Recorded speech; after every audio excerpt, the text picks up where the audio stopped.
Capítulo 18. A Batalha dos Psiquiatras. Que tipo de pessoa poderia ter feito algo assim? Durante nosso estudo de assassinos em séries, Bob Hessler e eu estávamos em Juliette, no estado de Illinois, onde havíamos acabado de interrogar Richard Spank. Eu estava no quarto de hotel naquela noite, assistindo ao noticiário do CBS, quando vi Dan Rather entrevistando outro assassino, chamado Thomas Wanda, que também estava preso na penitenciária de Joliet. Wanda fora detido pelo assassinato de uma mulher que havia esfaqueado diversas vezes. Ele passou boa parte da vida entrando e saindo de instituições psiquiátricas, e toda vez que era curado e liberado, voltava a cometer outro crime. Antes do assassinato pelo qual cumpria a pena, já mataram uma vez. Liguei para Hessler e disse que precisávamos falar com Wanda enquanto estivéssemos por lá. Pelo que vi na televisão, dava para perceber que ele era o tipo perfeito de desajustado. Se não fosse assassino, poderia facilmente ter sido um incendiário, ou se tivesse ferramentas e conhecimento para o tal, poderia ser um bombardeador. Voltamos à prisão no dia seguinte e Wanda concordou em nos ver. Ele ficou curioso a respeito do que estávamos fazendo ali, já que não recebia muitas visitas. Antes de começar o interrogatório, revisamos seu histórico. Wanda era branco e tinha cerca de 1,75 metros de altura e mais ou menos 25 anos. Apresentava um jeito delicado e inapropriado e sorria muito. Mesmo sorrindo, continuava tendo um semblante. Olhar saltado para um canto, para o outro sem parar, tiques nervosos e mãos se esfregando uma na outra. A primeira coisa que quis saber foi como achei que saiu da televisão. Como se saiu na televisão. Quando disse que tinha ido bem, ele sorriu e se soltou. Uma das coisas que nos contou foi que havia se juntado a um grupo de estudos bíblicos na prisão e achava que isso o ajudava muito. É bem possível que fosse verdade. Já vi, no entanto, muitos detentos perto da audiência de condicional se integrarem a grupos religiosos a fim de mostrar que não estão no caminho certo, que estão no caminho certo apenas para receber a liberdade. Poderíamos discutir se aquele cara pertencia a uma prisão de segurança máxima ou a um hospital psiquiátrico. Mas, depois de interrogá-lo, fui conversar com o psiquiatra que cuidava dele. Perguntei como Wanda se estava saindo. O médico, com 50 anos, deu uma resposta positiva, dizendo que Wanda estava respondendo bem aos medicamentos e ia à terapia. Ele mencionou o grupo de estudos bíblicos como um exemplo disso e afirmou que Wanda poderia logo estar pronto para a liberdade condicional e se esse tipo de progresso continuasse. Perguntei se ele sabia os detalhes específicos do que seu paciente havia feito. Não, e não quero saber, respondeu ele. Não tenho tempo para isso, com todos os detentos que preciso tratar aqui. Além do mais, ele alegou não querer que isso influenciasse injustamente sua relação com o paciente. Bem, doutor, deixe-me dizer que Thomas Wanda fez. Insisti. Antes que ele conseguisse protestar, comecei a relatar como esse tipo de personalidade associal e solitária se juntou a um grupo de igreja, e como, depois de uma reunião, quando todas as outras pessoas já tinham ido embora, insinuou-se para a jovem que comandava o encontro. Ela o dispersou, e Wanda não lidou muito bem com a rejeição. Pessoa como ele não costuma lidar. Ele a derrubou e foi até a cozinha. Voltou com a faca e esfaqueou diversas vezes. E enquanto ela estava largada no chão morrendo, ele inseriu o pênis em uma ferida aberta em seu abdômen e ejaculou. Preciso dizer que considero isso impressionante. Àquela altura, ela era como uma boneca de pano. Seu corpo era morno, ela estava sangrando, e ele certamente estava coberto de sangue. Nem consegue despersonificá-la. Mesmo assim, é capaz de ter uma ereção e chegar ao orgasmo. Por isso, é compreensível que eu insista que isso é um crime de ódio e não sexual. O que está passando pela mente dele não é sexo, é ódio. E por isso, aliás, que não adianta nada castrar estupradores reincidentes, por mais satisfatória que essa ideia possa parecer para alguns de nós.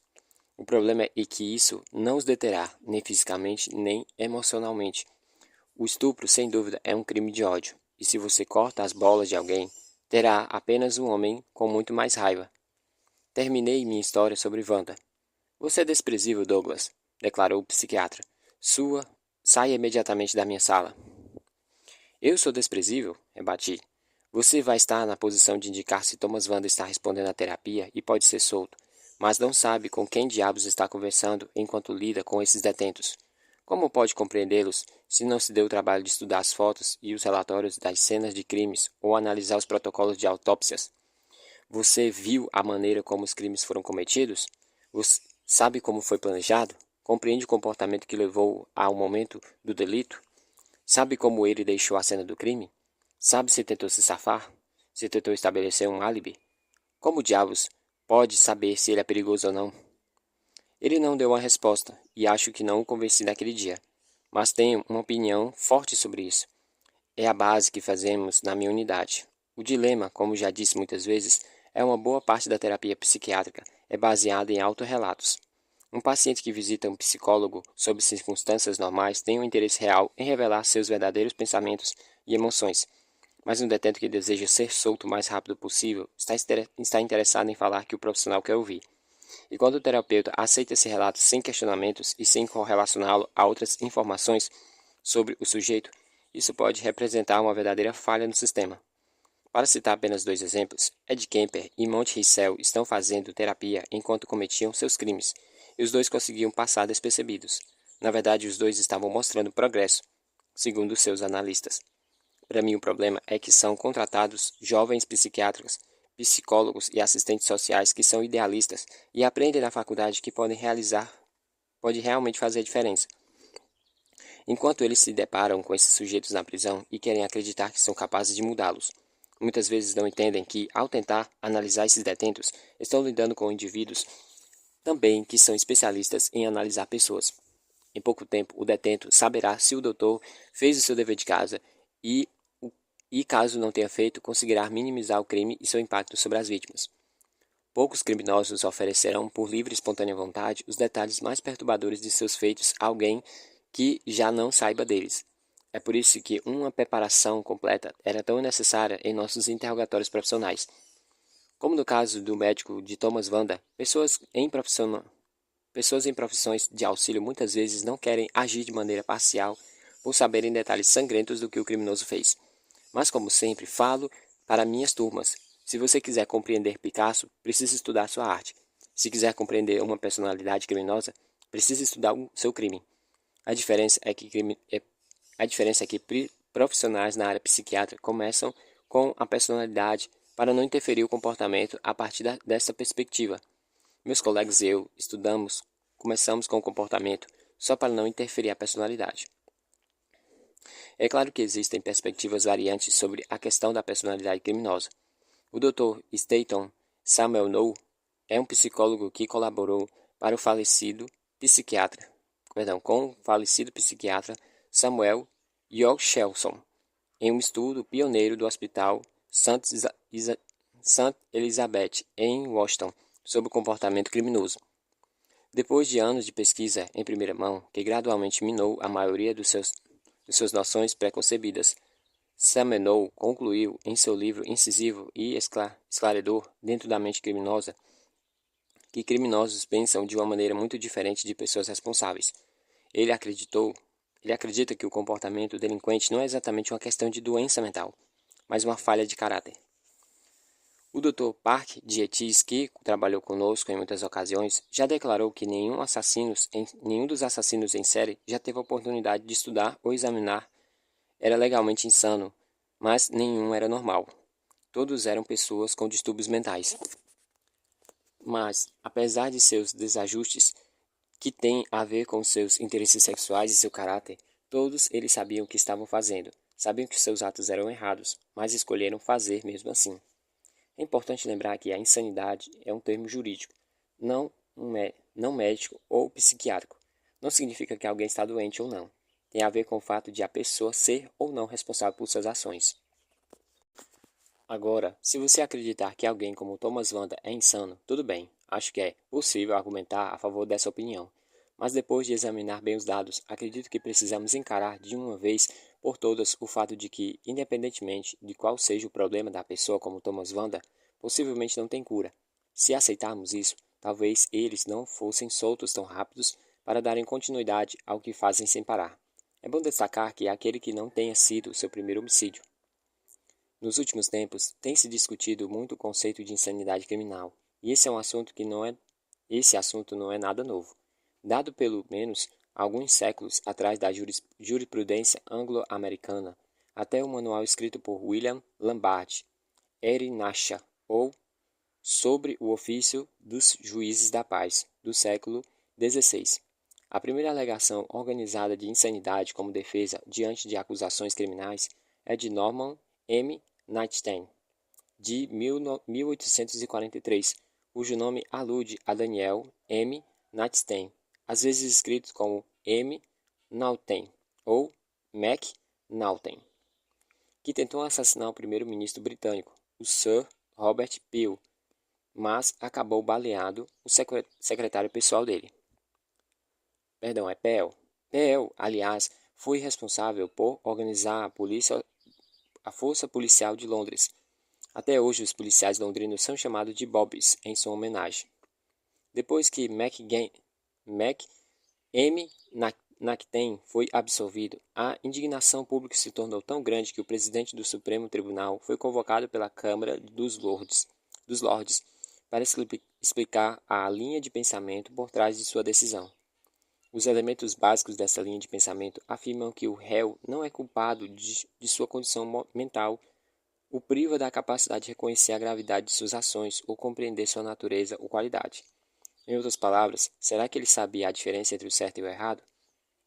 A doutrina da insanidade evoluiu ao longo dos anos até que costumava ser chamada de teste de impulso irresistível, que afirma que um réu não seria culpado se, por conta de sua doença mental, não conseguisse controlar suas ações ou adequar sua conduta à lei.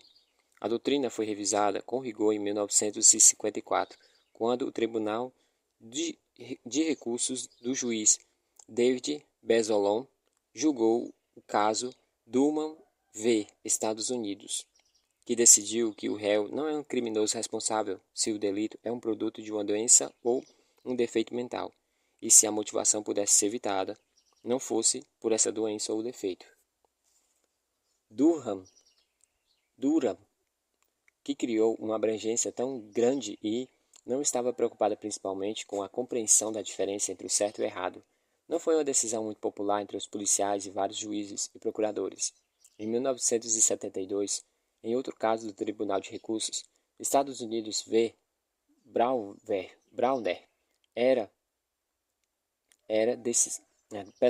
essa decisão foi abandonada, dando lugar ao teste do Código Penal Modelo do Instituto Americano de Direito, ou ALI, na sigla em inglês, que se inspirava no caso M.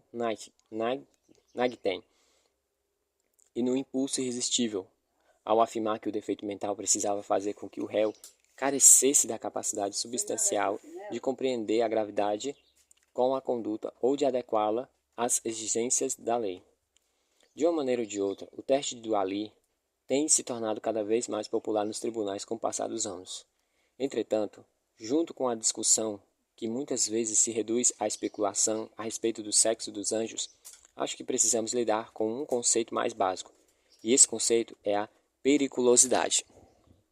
Um dos confrontos clássicos da infinita batalha dos psiquiatras foi o julgamento do assassino em série Arthur J. Shawcross em Rochester, em Nova York, 1990.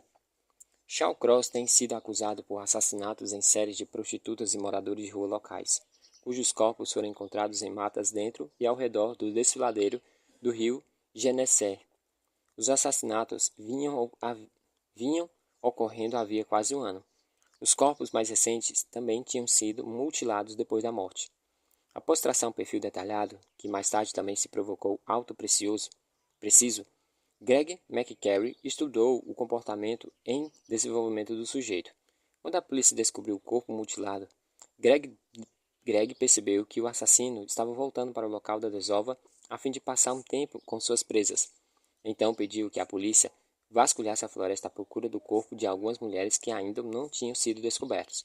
Se eles conseguissem fazer isso, deveriam vigiar secretamente a área, e Greg estava convencido de que acabaria encontrando o assassino. Acontece que depois de alguns dias de vigilância na área, a Polícia Estadual de Nova York realmente encontrou um corpo no riacho Salmão, ao lado da rota Estadual 31. Ao mesmo tempo, o inspetor John McFrey notou um homem em um carro estacionado em uma ponte que atravessava o rio. As polícias estaduais e municipais foram chamadas para segui-lo. O homem capturado foi Arthur Shawcross.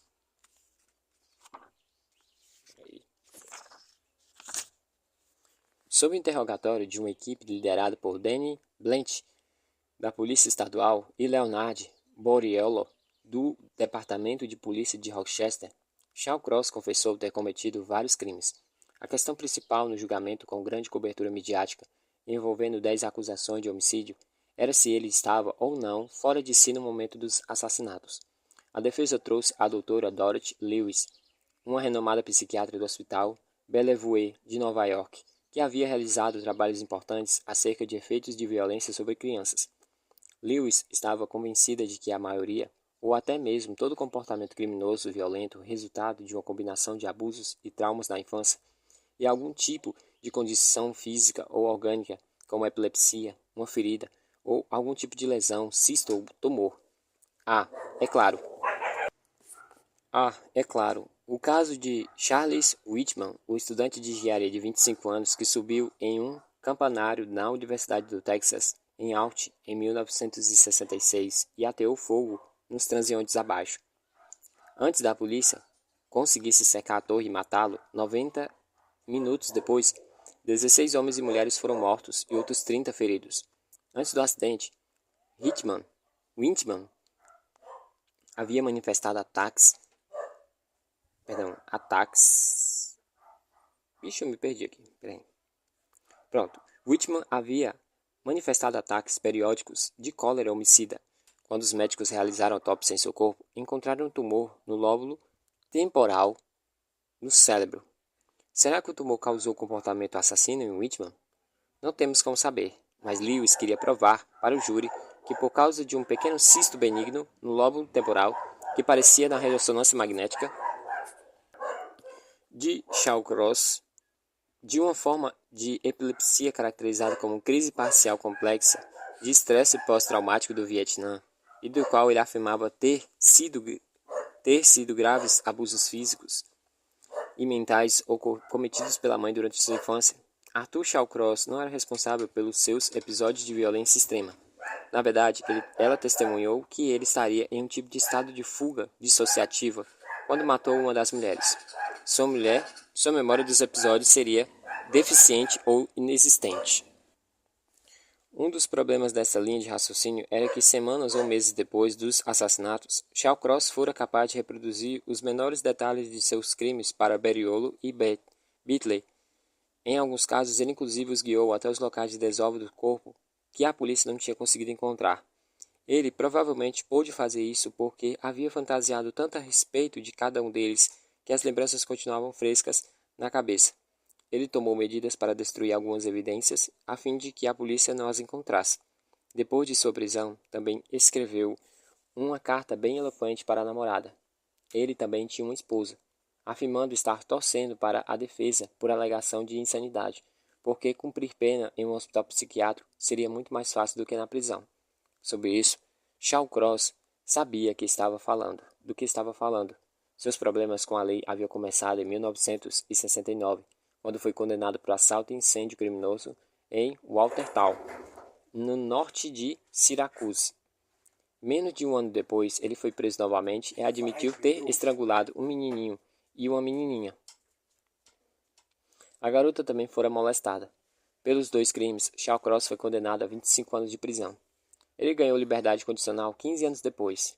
Caso você se lembre do que escrevi no capítulo anterior, a idade foi o único aspecto do perfil de Greg McCorrick que errou.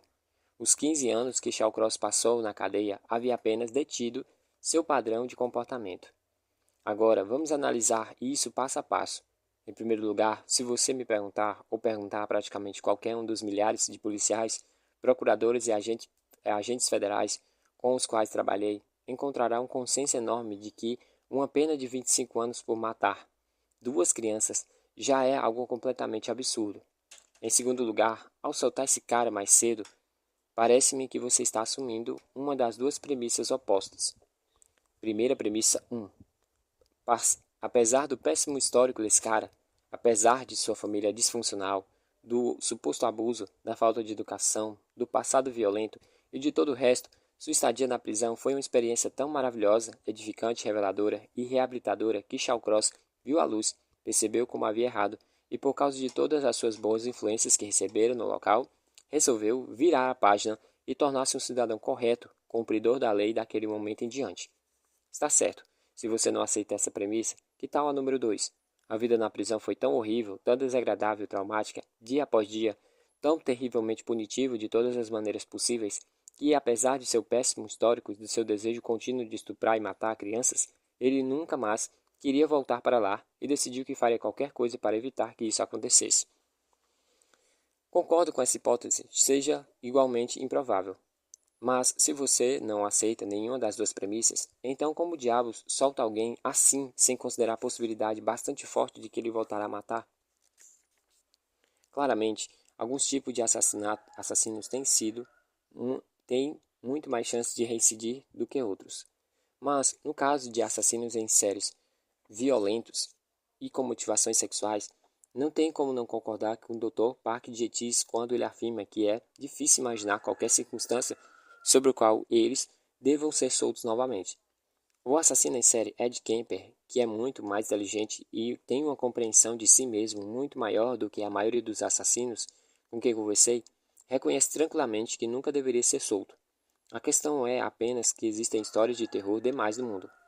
Richard Marquette, que entrevistei e já colecionava uma série de acusações de conduta desordeira, tentativa de estupro e agressões físicas em Oregon, aos 20 e poucos anos, progrediu para estupro, assassinato e mutilação depois de uma experiência sexual mal-sucedida com uma mulher que conheceu em um bar de Portland. Ele fugiu da região, foi incluído em uma lista de mais procurados do FBI e preso na Califórnia. Ele foi condenado por assassinato em primeiro grau e sentenciado à prisão perpétua. Ao ser solto, em liberdade condicional 12 anos depois, assassinou e dissecou outras duas mulheres antes de ser novamente capturado. O que diabo levou uma comissão da liberdade condicional a acreditar que esse cara não era mais perigoso? Não posso falar em nome do FBI, do Departamento de Justiça e nem de qualquer outro órgão, mas posso dizer que, para mim, seria muito melhor ter a consciência pesada por manter um assassino na prisão, que poderia ou não voltar a matar se solto, do que pela morte de um homem, mulher ou criança inocente em consequência de ter libertado o assassino. É um atributo americano acreditar que as coisas sempre melhorarão, que elas podem sempre ser aprimoradas, que podemos fazer o que quisermos. Porém, quanto mais vejo, mais me torno pessimista em relação ao conceito da reabilitação para certos tipos de criminosos. As coisas pelas quais eles passaram durante a infância costumam ser terríveis, mas isso não significa necessariamente que os danos possam ser desfeitos mais tarde. Ao contrário do que possa querer acreditar juízes, advogados de defesa e profissionais do campo da psiquiatria, o bom comportamento na prisão não é sempre um indicativo de uma conduta aceitável no mundo exterior. Em praticamente todos os aspectos, Shawcross tinha sido um prisioneiro exemplar. Ele era quieto, reservado, seguia as ordens e não incomodava ninguém. Mas o que meus colegas e eu descobrimos, e tentamos desesperadamente passar para os outros trabalhadores das áreas correlacionais e da psicologia forense, é que a periculosidade é situacional. A periculosidade é situacional. Se você conseguir manter alguém em um ambiente ordenado, onde não pode fazer muitas escolhas, essa pessoa talvez se saia bem. Mas ao devolvê-la ao local onde se saiu mal antes, seu comportamento poderá mudar bem depressa. Consideramos, por exemplo, o caso de Jack Henry Abbott, o assassino condenado que escreveu No Ventre da Besta, um relato comovente e cativante de sua vida na prisão. Ao descobrir seu talento excepcional com a escrita e acreditando que alguém tão sensível e perspicaz só poderia estar reabilitado, estrelas literárias como Norman Mailer organizaram uma campanha para que Abbott fosse solto em liberdade condicional. Ele virou uma celebridade em Nova York, mas poucos meses depois de ser solto, discutiu com um garçom em Greenwich Village e o matou. Como disse Al Bentley, um ex-instrutor de ciência comportamental que hoje integra a unidade de apoio investigativo, em uma das suas palavras, em uma das suas palestras na Academia Nacional, o melhor indicador de comportamento futuro, de futuros atos violentos, é o histórico de violência. Ninguém pode afirmar que Arthur Shawcross fosse tão inteligente e talentoso quanto Jack Henry Abbott, mas ele também conseguiu convencer uma comissão de liberdade condicional que deveria ser solto. Depois de sair da prisão, Shawcross foi primeiro morar em Binghamton, onde a comunidade inconformada começou a fazer uma campanha contra sua presença, forçando-o a se mudar-se 2 meses mais tarde. Ele foi realocado para a área metropolitana de Rochester, maior e mais anônima, onde arrumou um emprego como preparador de saladas em uma empresa de distribuição de comida. Um ano após a mudança, voltou a matar, dessa vez um tipo de vítima diferente, mas igualmente vulnerável. Durante os exames que realizou com Shawcross, Dorothy Lewis o colocou em estado de hipnose diversas vezes e o fez regressar a fases antigas de sua vida, onde ele reproduzia episódios de abusos nas mãos da mãe, como a vez em que ela inseriu um cano de vassoura em seu reto. Durante essas sessões gravadas, ele é visto assumindo outras personalidades, incluindo a da mãe, em uma cena estranhamente parecida com a do filme Psicose. A mãe de Shawcross, no entanto, afirmou jamais ter abusado do filho, denunciando-o como um mentiroso. Em seu trabalho em Bellevue, Lewis documentara alguns casos interessantes de crianças com múltiplas personalidades que haviam sofrido abuso. Elas eram tão jovens que seria difícil imaginar que estivessem fingindo os sintomas. Mas Lewis demonstrou raros casos de transtorno de múltiplas personalidades despertam no início da infância, geralmente durante a fase pré-verbal. Em adultos, parece que só ouvimos falar de transtorno de múltiplas personalidades quando alguém está sendo julgado por homicídio. Kenneth Bryant, um dos 2 primos que cometeram juntos os assassinatos ligados ao estrangulador da encosta em São Francisco, nos anos 1970, afirmou, depois de ser preso, que tinha múltiplas personalidades.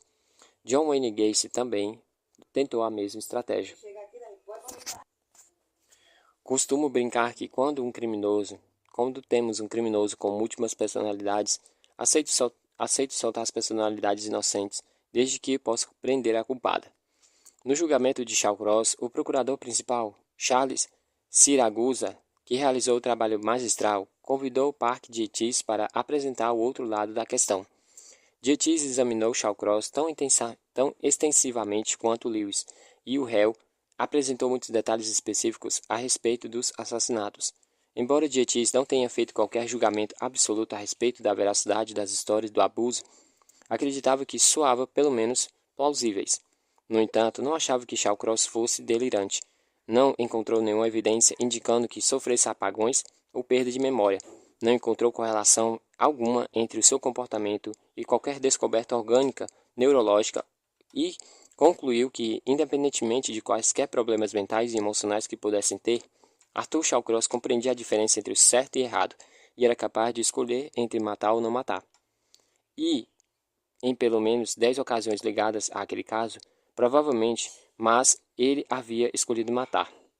Quando Liu Len Boriolo perguntou-lhe por que assassinar aquelas mulheres, ele respondeu apenas: estava resolvendo os meus negócios. Psicóticos de verdade, ou seja, aqueles que perderam contato com a realidade, não cometem muitos crimes graves, e quando cometem, costumam ser tão desorganizados e se esforçar tão pouco para evitar detecção que geralmente são capturados depressa. Richard Trenton Chess, que assassinou mulheres porque acreditava precisar do sangue delas para permanecer vivos, era um psicótico. Quando não conseguia sangue humano, contentava-se com o que esteve à sua mão. Ao ser internado em um hospital psiquiátrico, continuou capturando coelhos, ferindo-os e injetando seu sangue no braço. Ele capturava pequenos pássaros, arrancava a cabeça com os dentes e bebia o sangue.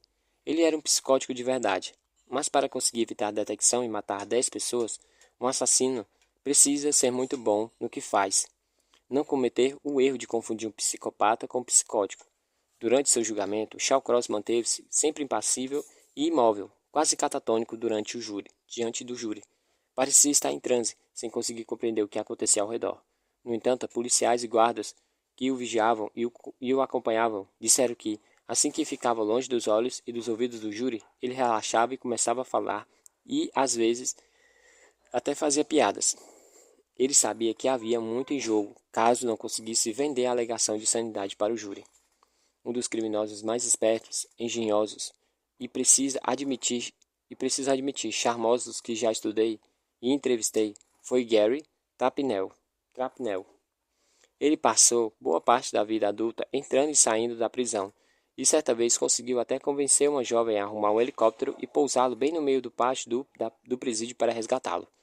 Durante um dos seus crimes mais notáveis, um sequestro de avião no começo dos anos 1970, Trapnell está dentro da aeronave e em terra firme, tentando negociar sua fuga. No meio disso tudo, ele levanta o punho no ar diante de todas as câmeras e grita: "Libertem Angela Davis!" Liberta Angela Davis? Que história é essa de Liberta Angela Davis? Isso surpreende a maioria dos agentes da lei que trabalham no caso. Não há nada de histórico de Trapnell que sugira um comportamento emocional por causas radicais da jovem professora negra da Califórnia. Não há nada que sugira que ele seja uma pessoa envolvida com política. E agora, uma de suas demandas é que Angela Davis seja solta da prisão? O cara só pode ser maluco. E a única explicação lógica. Mais tarde, depois que ele se entregou e foi considerado culpado, ao entrevistá-lo na penitenciária estadual de Marion, em Illinois, questionou sobre essa exigência. Ele respondeu algo mais ou menos assim: "Quando percebi que não conseguia escapar daquela situação, soube que passaria muito tempo na prisão, e imaginei que se os irmãos negros grandalhões acreditassem que eu era um preso político, teriam pelo menos chance de sofrer um estupro anal no chuveiro. Teria menos chance de sofrer um estupro anal no chuveiro. Trapnell não era apenas completamente racional naquele momento, como fazia planos para o futuro, e o que é quase o oposto da loucura. Aliás, ele também escreveu o próprio relatório biográfico, intitulado The Fox is Crazy. Too. A raposa também é louca.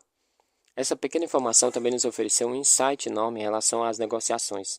Se uma exigência completamente aleatória surgir de repente, isso pode significar que, em sua mente, o criminoso já seguiu para o estágio seguinte e o negociador pode reagir de acordo. Trapnell também me disse outra coisa que achei muito interessante. Ele me garantiu que, se eu lhe desse uma cópia autorizada do Manual Diagnóstico e Estatístico de Transtornos Mentais e escolhesse qualquer transtorno descrito pelo livro, ele conseguiria convencer qualquer psiquiatra no dia seguinte de que estava genuinamente sofrendo daquilo. Mais uma vez, Trapnell era muito esperto, muito mais esperto do que Shawcross. Mas, assim como não é preciso muita imaginação para saber que você tem muito mais chance de ser solto em liberdade condicional se falar para o psiquiatra que está sentindo melhor e não tem mais interesse em molestar menininhos, é evidente que sua explicação de que estava em um estado de fuga dissociativa seria muito mais convincente se o júri pudesse vê-lo como se estivesse em transe. Durante muito tempo, a comunidade de agentes da lei tentou se pautar no Manual Diagnóstico e Estatístico de Transtornos Mentais como guia e uma fonte de definições do que construíam ou não um transtorno mental grave. Mas a maioria de nós descobriu que o guia de consulta não ajudava muito no que fazíamos. Essa foi uma das motivações que o levou a desenvolver o Manual de Classificação Criminal, publicado em 1992. A estrutura básica do livro foi tirada da minha tese de doutorado. Hessler, Ann Burgess e o marido, Allen, um professor de administração de Boston, assinaram como coautores. Outros membros das unidades de apoio investigativo e ciência comportamental, como Greg Cooper, Roy Rosenwood, Ken Lane, Greg McCary, Jude Rai, Peter Smerick e Jim Wright, trabalharam conosco como colaboradores.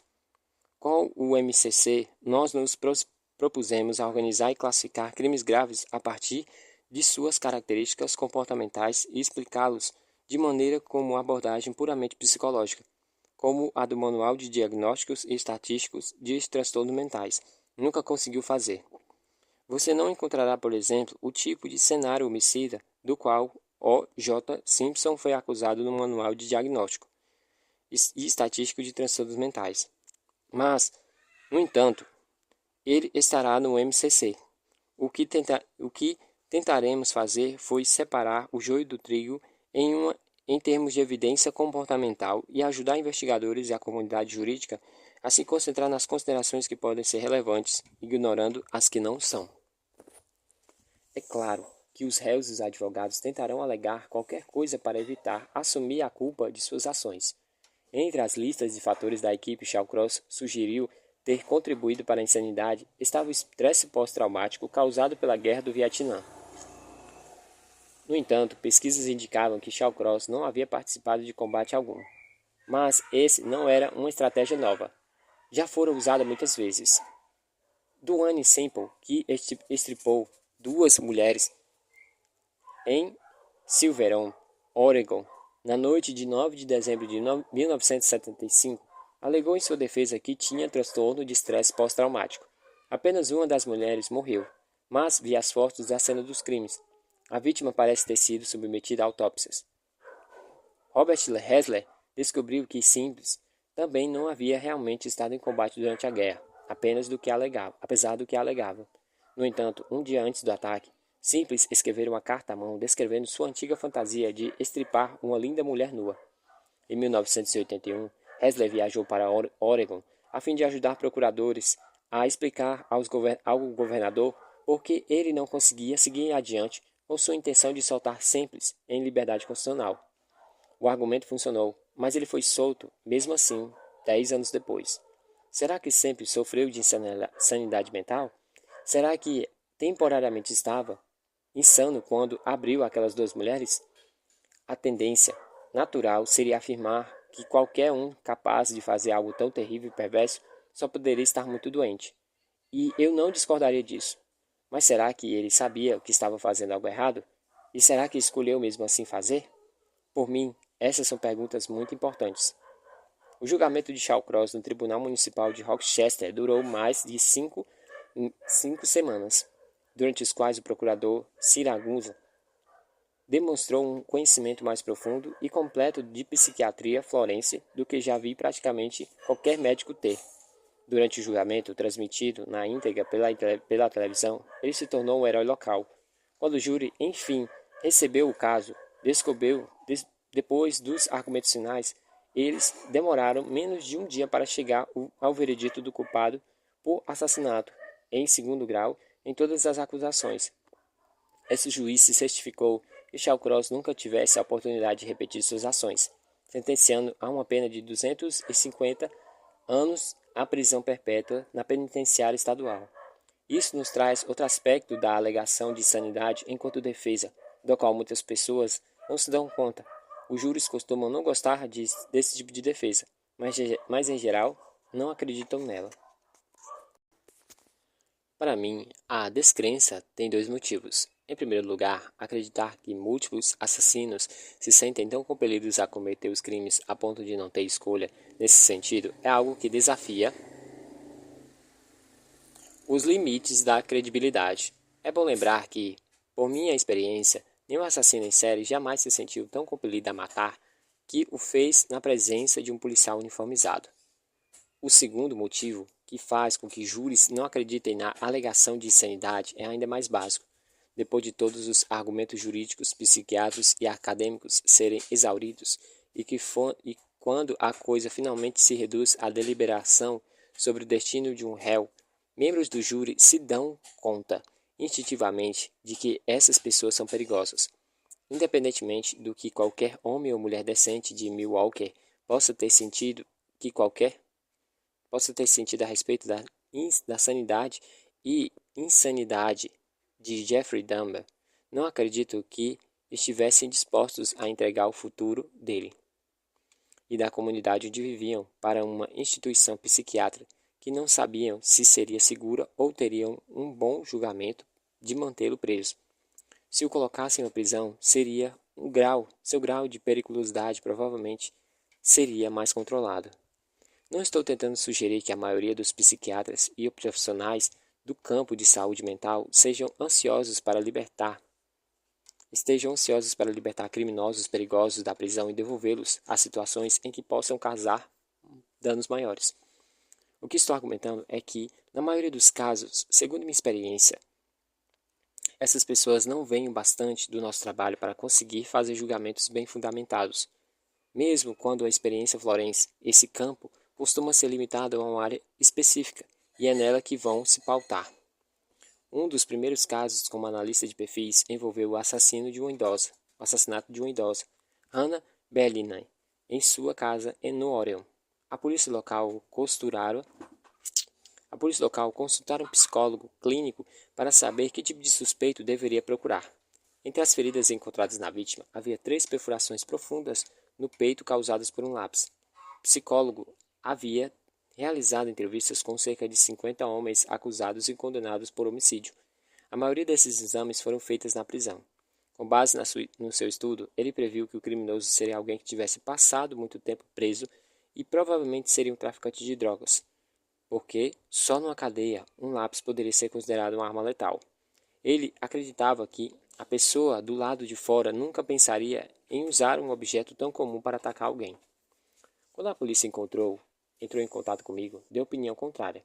Eu acreditei que a idade e a vulnerabilidade da vítima, o excesso de violência e o fato de que o crime tenha sido de dia e nada mais valor havia sido levado, sugeria que aquele criminoso era um criminoso juvenil e inexperiente.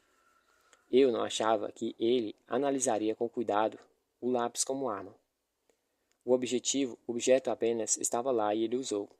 Depois de acabarem descobrindo que o assassino era um garoto inexperiente de 16 anos, que havia visitado a casa da senhora a fim de pedir uma contribuição para uma marcha de solidariedade, da qual não estava realmente participando. O fator central dessa cena de crime era que todas as evidências comportamentais apontavam para um criminoso inseguro. Um ex-detento, atacando uma senhora na sala dela, estaria muito seguro de si mesmo, escolhendo apenas uma única evidência. Como o cabelo negroide, no caso de Francine Everson, não resultaria em uma imagem completa do caso.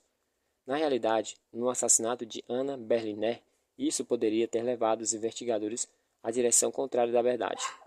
A pergunta mais difícil com a qual qualquer um em nossa profissão se depara tem a ver se um indivíduo em particular é ou pode vir a ser perigoso. Para os psiquiatras em questão, costuma ser colocado em termos de uma ameaça para si mesmo e para terceiros.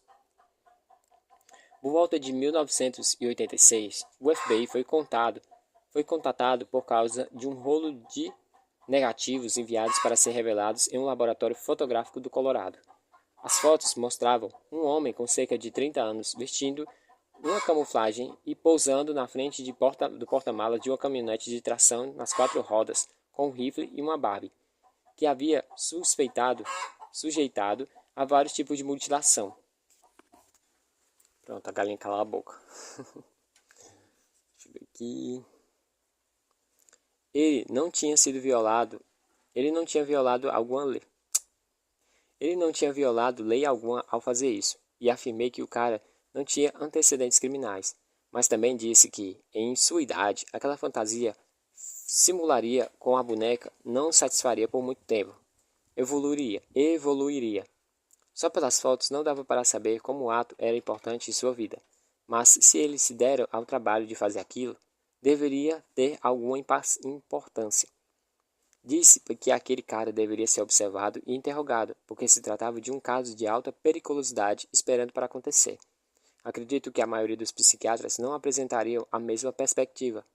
Por mais que esse incidente possa parecer estranho, consigo me lembrar de vários casos de casos de boneca Barbie, aos quais fui apresentado durante os anos. Todos envolvendo homens adultos. Um sujeito no meio oeste do país costumava enfiar alfinetes em cada centímetro da boneca e deixá-la no terreno do hospital psiquiátrico da região. Ocasionalmente, vemos esse tipo de coisa em cultos satânicos, voodoo ou com pessoas que acreditam estar praticando bruxarias, mas nesse caso não envolvia nada disso. Além do mais, ele não havia prendido um nome na boneca, o que indicava uma orientação para uma pessoa específica. Aquela era uma tendência sádica geral, característica de uma pessoa que tinha um problema real com mulheres.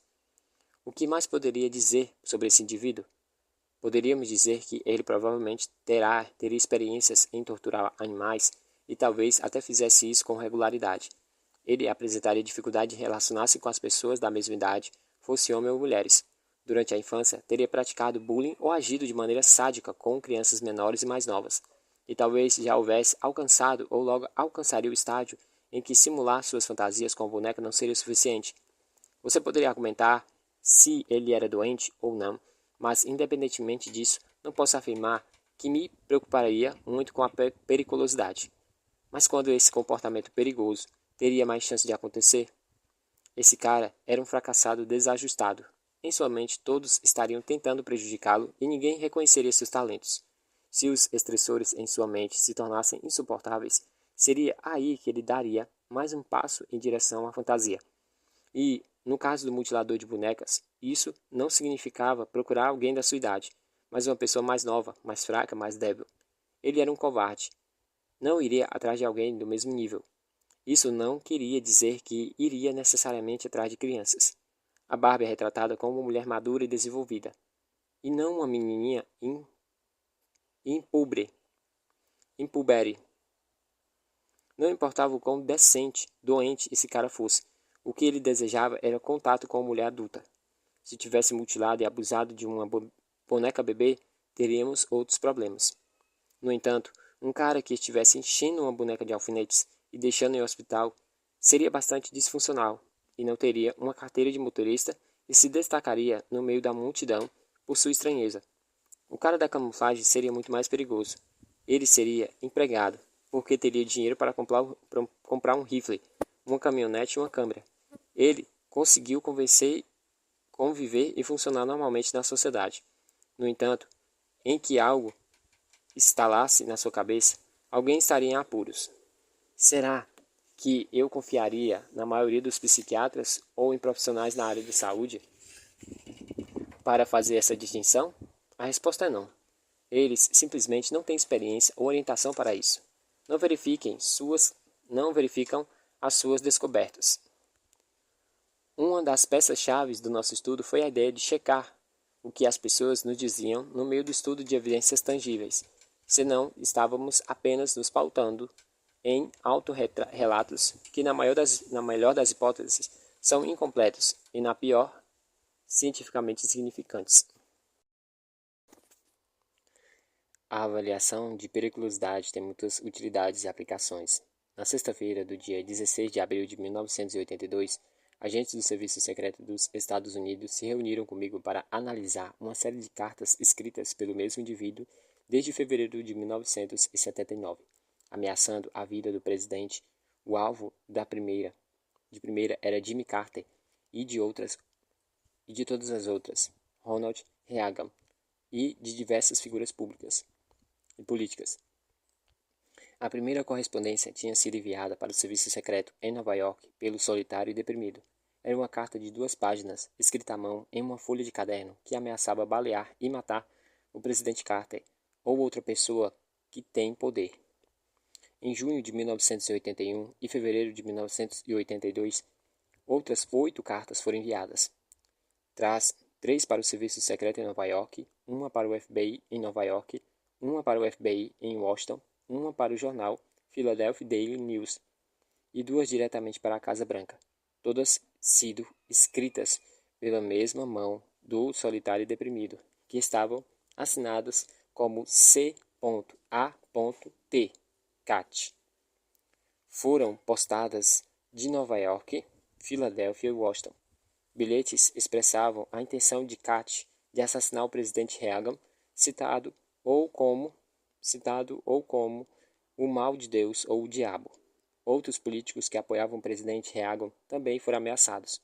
O autor ainda fazia referências a John Hinckley, prometendo levar adiante a missão pela qual ele falhara. Outras cartas se seguiram, com a lista de destinatários se expandindo para o congressista Jack Kemper e o senador Alphonse D'Amato.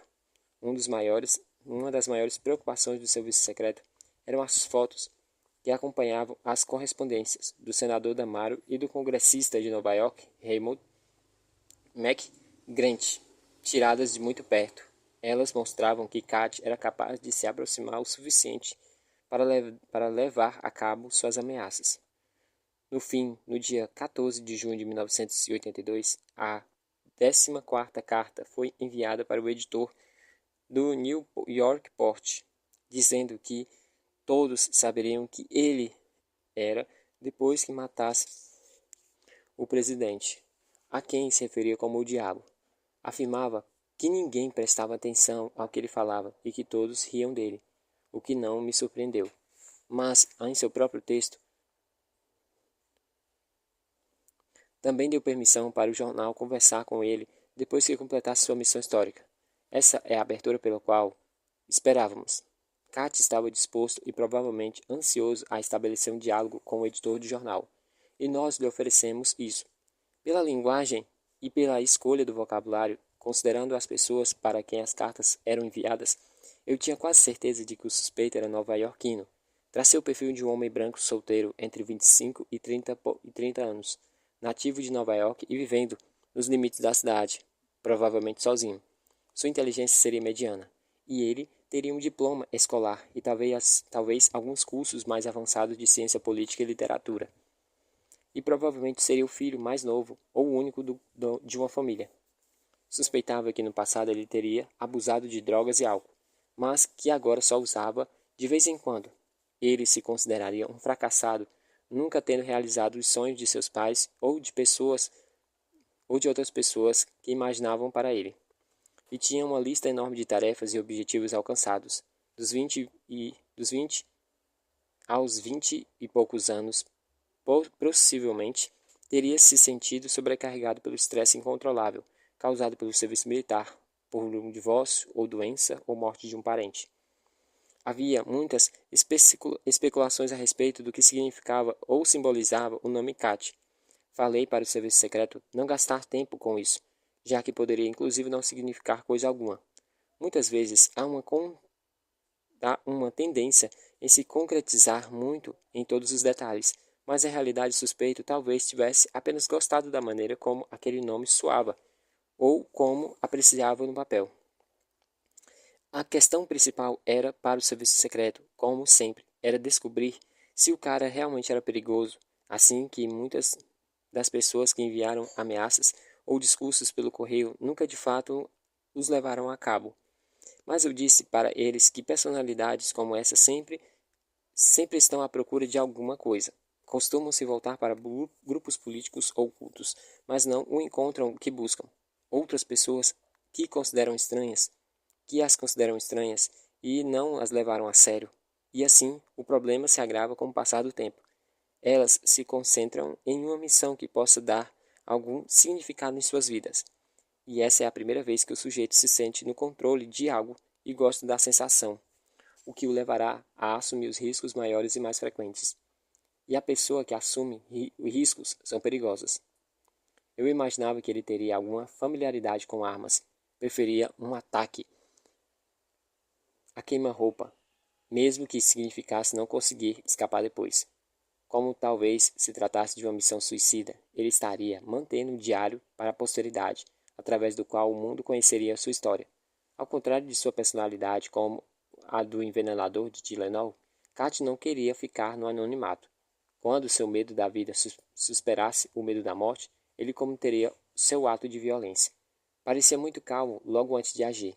Ele se camuflaria e se mesclaria ao entorno. Conversaria com policiais e os agentes secretos do serviço secreto se tivesse perto. E pareceria uma pessoa comum e não ameaçadora. Em certos aspectos, ele pertencia ao mesmo tipo de John Hinckley, cujo caso e julgamento estavam parecendo muito na imprensa. Ele também demonstrava obsessão por Hinckley, sobre quem parecia saber bastante. Eu acreditava que, talvez, se ele quisesse ouvir o veredito ou a sentença do julgamento. Portanto, sugeri para o serviço secreto que, quando isso ocorresse, eles deveriam ir ao Ford's Theatre em Washington, lugar onde Abraham Lincoln foi alvejado e ao qual Hinckley fez uma visita logo antes de atirar no presidente Hegel. Também pedi que ficasse de olho no hotel perto dali, onde Hickley se hospedara. Se alguém pedisse para ficar no mesmo quarto do assassino, poderia muito bem ser ele. O hotel realmente alertou o serviço secreto sobre alguém que havia solicitado aquele quarto específico. Os agentes foram correndo e encontraram um casal de idosos que passaram a lua de mel naquele quarto, e já tinham voltado ali diversas vezes desde então. Em agosto, o serviço secreto recebeu outras 2 cartas assinadas por Cat e endereçadas ao gabinete do presidente em Washington, D.C. Ambas tinham sido postadas por Bakersfield, na Califórnia. Como muitos assassinos viajam pelo país atrás de suas presas, os agentes ficaram preocupados que esse cara estivesse na ativa. Nessas correspondências ele dizia: estando de mente sã e corpo são, estou assumindo a responsabilidade de organizar o maior número de cidadãos dos Estados Unidos que conseguir para pegar armas e exterminar do meu país os inimigos internos.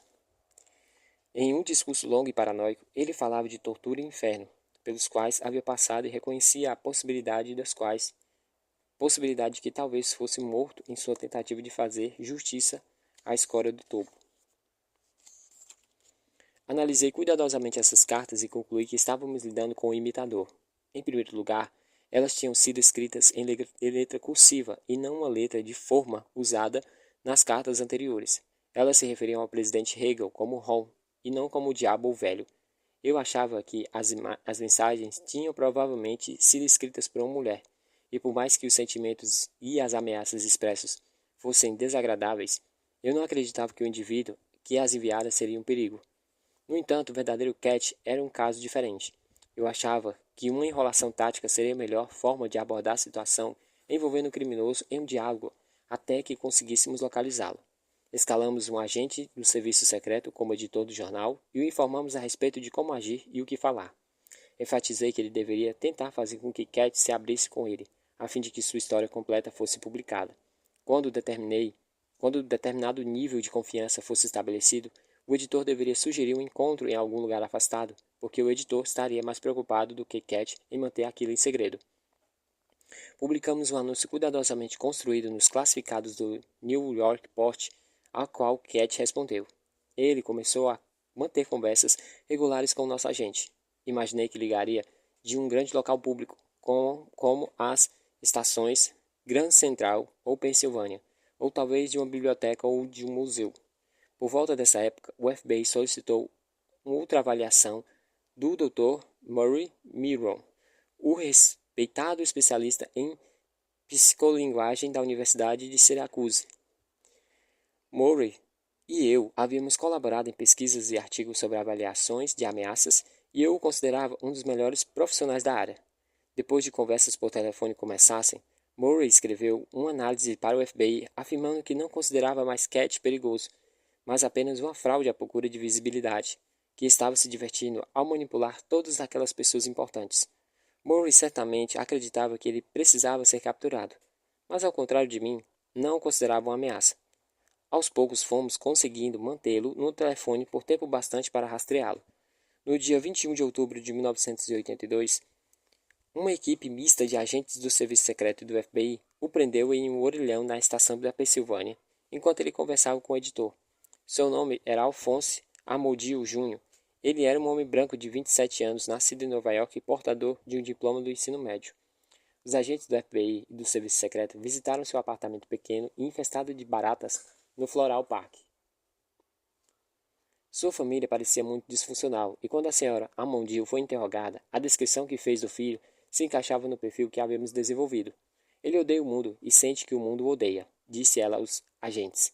Ela relatou suas violentas oscilações de humor. Ele recortara várias matérias de jornais que fazia anos, e tinha armários cheios de pastas com nomes de vários políticos. Durante a infância, era tão gago que fora obrigado a começar a escola mais tarde. Tinha entrado no exército, mas desertado logo depois do isolamento do treinamento básico. Afora várias referências a si mesmo em diários como O Gato da Rua, os agentes não conseguiam encontrar qualquer explicação lógica para o apelido. Amondinho foi encarcerado na ala psiquiátrica de Bellevue, Antes de seu julgamento, o juiz do Tribunal Distrital dos Estados Unidos, David Eldenstein, pediu a avaliação de uma assistente social psiquiátrico que afirmou que o réu tinha uma doença emocional grave e, portanto, representava um grande risco para o presidente e outros políticos. Amordiu acabou confessando ser Cat. Os agentes que o interrogaram não conseguiram encontrar qualquer componente político em seu raciocínio. Ele só estava interessado em poder e atenção. Ele não estava mais internado. Será que esse tipo de pessoa continua sendo perigoso? Não acredito que represente uma ameaça imediata, mas se os estressores se acumulassem novamente e ele não conseguisse lidar com eles, eu voltaria a ficar preocupado. O que eu costumo procurar nesses casos? Um dos elementos principais é o tom. Se eu analisar uma série de cartas de um político, uma estrela de cinema, um atleta ou qualquer outro tipo de celebridade no qual o tom se torna cada vez mais ríspido e urgente, você não está respondendo às minhas cartas. Levo isso a sério. Manter esse tipo de rigidez obsessiva, compulsiva, se torna mental e fisicamente exaustivo. Com o tempo, o indivíduo começará a ruir. Mais uma vez, podemos chamar o comportamento de doença mental. Porém, o que me preocupa de verdade é quão perigoso pode ser. Embora já tenhamos interrogado mulheres como Lynette Strident, Fromer e Sarah J. Moore, as assassinas frustradas e simpatizantes da família Manson, nossa pesquisa publicada sobre os interrogatórios profissionais só inclui homens. Embora encontrem o tipo ocasional de mulheres que a matam, você deve ter percebido que todos os nossos assassinatos em série e homicídios, com motivações sexuais que mencionei até agora, envolviam criminosos do sexo masculino. Nossas pesquisas mostram que praticamente todos os assassinos em séries vêm de históricos disfuncionais que envolvem abusos sexuais e físicos, drogas e alcoolismo ou qualquer outro problema relacionado. Mulheres também possuem esses mesmos históricos e, na realidade, meninas estão ainda mais sujeitas a abusos do que meninos. Então, por que tão poucos crescem e cometem os mesmos tipos de crime do que homens? Mulheres assassinas em séries como Ali Jones, acusada de matar homens em estradas interestaduais da Flórida, são casos tão raros que ganham destaque imediatamente. Encontramos-nos num terreno muito instável quanto a esse tema, porque simplesmente não existem estudos suficientes para responder a questões de forma conclusiva. Como algumas pessoas já especulam, isso pode estar diretamente ligado a níveis de testosterona ou a outras questões hormonais ou químicas. A única coisa que podemos afirmar por experiência e por certa autoridade é que mulheres parecem internalizar seus estressores. Em vez de descontar nos outros, elas tendem a punir a si mesmas por meio de posturas como alcoolismo, drogas, prostituição e suicídio. Algumas podem reproduzir os abusos psicológicos e físicos dentro da própria família, como a mãe de Ed Kemper supostamente fez. Sob a perspectiva de saúde mental, isso é muito nocivo, mas o fato continua sendo que as mulheres não matam da mesma maneira e nem perto com a mesma frequência que homens. Então, o que podemos falar a respeito de periculosidade? Como é possível intervirmos em casos de instabilidade mental ou defeitos de caráter antes que seja tarde demais? Infelizmente, não existe uma resposta rápida ou simples. Em muitas circunstâncias, a lei se tornou a linha de frente da ordem e da disciplina, não a família. Essa é a situação perigosa para a sociedade, porque quando finalmente nos envolvemos em um caso, já não há mais tempo para resolver qualquer outra coisa. O máximo que podemos fazer é evitar que a situação piore. Se você pede que as escolas sejam a resposta, também está pedindo demais. Se você pega uma criança com um histórico problemático e espera que professores sobrecarregados resolvam sua situação em um período de 7 horas por dia, isso pode funcionar ou não. E quanto às outras 17 horas do dia? As pessoas muitas vezes nos perguntam se, por nossas pesquisas e nossa experiência, hoje somos capazes de prever quais crianças se tornarão perigosas no futuro. Roy Rosenwood costuma dizer: claro que podemos fazer isso, mas qualquer bom professor do ensino fundamental também consegue. E se pudermos oferecer um tratamento para elas cedo bastante e com a intensidade necessária, talvez isso faça alguma diferença. Ter um adulto como um modelo significativo de comportamento durante anos de formação pode fazer toda a diferença. Bill Tafoya, o agente especial que atuava como futurólogo em Quântico, defendia um número de 10 anos de investimento de dinheiro e recursos para essa causa, na mesma quantidade que gastava com o Golfo Pérsico. Ele defende uma reativação em grande escala do projeto Hand Start, um dos programas anticriminais mais bem-sucedidos ao longo prazo da história. Ele não acredita que mais policiamento seja a solução, mas adotaria um exército de assistentes sociais para oferecer auxílio a mães violentas e a famílias sem teto com crianças, e na busca de bons lares adotivos. Ainda bancaria tudo isso com programas de isenção fiscal. Não tenho certeza se isso solucionaria por completo o problema, mas certamente seria um bom começo. Porque a triste realidade é que os psiquiatras podem lutar o quanto quiserem. Meus colegas e eu podemos usar a psicologia e a ciência comportamental para ajudar a capturar criminosos. Porém, no momento em que conseguimos usar nossos conhecimentos, os piores danos já foram feitos.